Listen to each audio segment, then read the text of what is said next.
Hello, everyone. It's Charlton. Please subscribe to my channel, tap that notification bell, and like this video. That helps me to keep making videos. I'd appreciate it majorly. This woman pictured right there, Veronica Ruiz is her name, was allegedly, badly assaulted and punched in the face, knocked unconscious by a 13-year-old kid, according to, allegedly. And supposedly the kid is a fellow student with her son at a school. It's named in the report. I'm sure I'll get to it in a second. They're seventh graders, and apparently there was a group, three kids that were picking on her son. Her son, I guess, is of Mexican descent, or he's definitely Hispanic, but I believe he's Mexican as well. And they were saying things like "Go back to Mexico," "Go back behind the wall," things of that nature, and just sort of tormenting him. Um, I think the school dealt with it at least in part, to some extent, the incident when it happened. But when the student got home and he told his mom about it, she and her and the boy's father weren't happy that the school never contacted them. They went to the school to speak to him about it, to say that. And I think the one main student, or maybe all three of them, really weren't punished, that much or at all. Other than, I'm not sure how they were punished prior to, because even after that, the boy's father, I eventually went to the mayor to talk to him about that, and then at least one or all three of the kids were suspended, and that's what led to this assault. The alleged assault. Nothing's been proven yet, but apparently, allegedly, one of the three students, after she was picked up her, and that picture is a good picture. If you see her in her interview, which I'll show you in a second, and it's heartbreaking listening to this mom tell the story of this incident of just getting attacked. The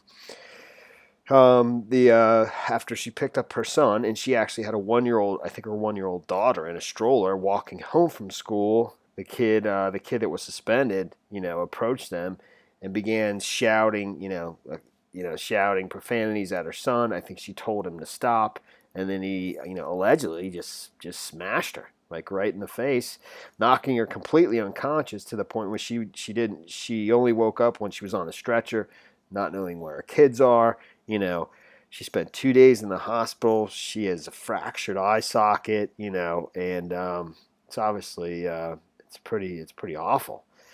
So let me just sort of play her interview for you, and yeah, here's a portion of it. Her eye is red, her face bruised and fractured, and her heart broken.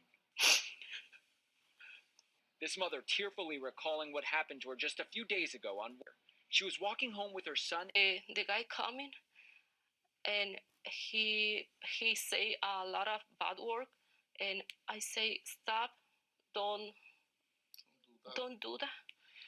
And the guy say me shut up, left me, and push me. Veronica Reese doesn't remember much else. She was knocked unconscious. You can still see the damage around her right eye. She has a few fractures. She woke up on a stretcher, worried for her children. And I asking my baby, my son are okay. But the problems, the family says, started inside the school. So that's it right there. It's Passaic. I don't know if I'm pronouncing that right. Gifted and Talented Academy School, number 20. I don't know where that is. I'm assuming it's somewhere in North Jersey, but I don't know because this is NBC New York. I believe it probably is.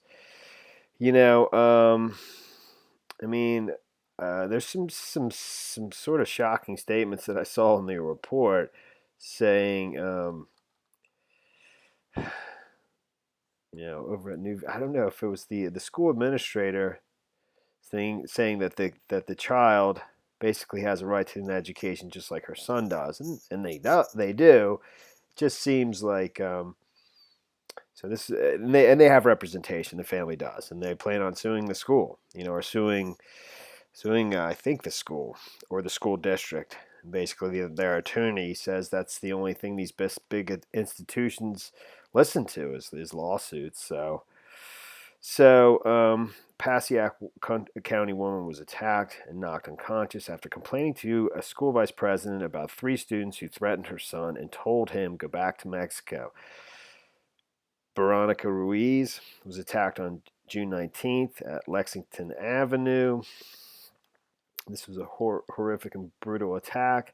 This is her attorney talking. The woman was hospitalized for 2 days after a 13-year-old student, one of 3 who had been taunting her son, essentially jumped my client, Santiago said.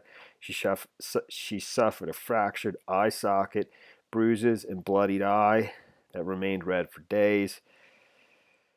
Before the attack, the day before the attack, Ruiz's son endured taunts in the cafeteria of Passaic Gifted and Talented Academy number 20.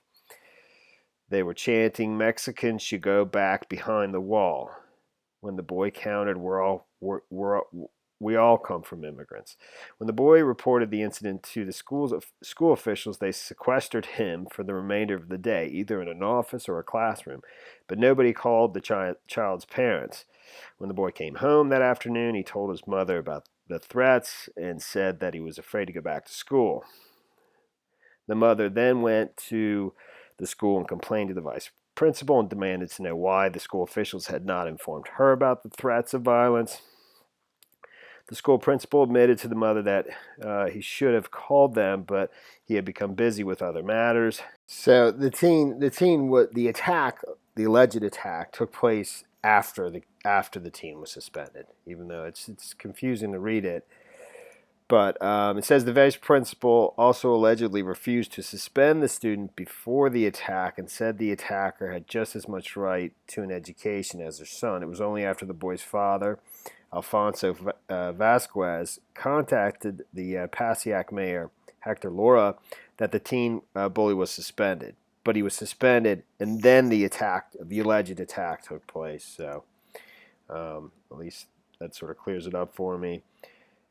The mayor said the student has been suspended from school and charged with assault. A spokesperson for Passaic County Prosecutor's Office said this suspect was charged as a juvenile with 1 count each of aggravated assault and simple assault and released to the custody of his parents ahead of a family court appearance. The attorney says he plans to file suit against the school on behalf of the family, saying lawsuits are the only thing that large institutions listen to.